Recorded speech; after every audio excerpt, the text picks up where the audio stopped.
Ngoro sijai. Asi ndimi maguma. Aiwa tisinditova zvaungajiona. Womuru vamujonu.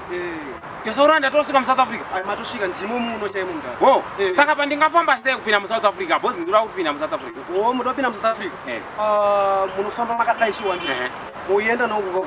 Masvika paka kumovha munoona ana malaicha varipo ipapa. Wo, papa chinzi banana malaicha ndo panasvika. Papa musvika ipapa kapo. Movha matoitwa magiracho namovha maita sei. Ndotoipinda mmesina. Ndakupinda mmesina.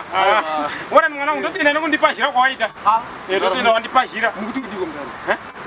Ndikuti ndotenda nekundipashira kwawaita. Aiwa kana mtara. Mukuti kupashira kudi.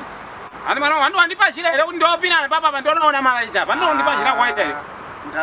Wandipashira chete. Nai ndiwatanga ndipashira uka. Ndakabva kwese kundingwapiwa shira kune vanhu. Wandipashira vakawanda kwese kwandabva kwase ndipashira kuti shira.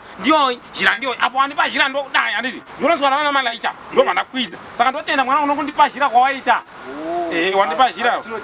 Tinotenda mndani. Ufambe zvakanaka ere. Wandipashira mwana wangu. Edwin.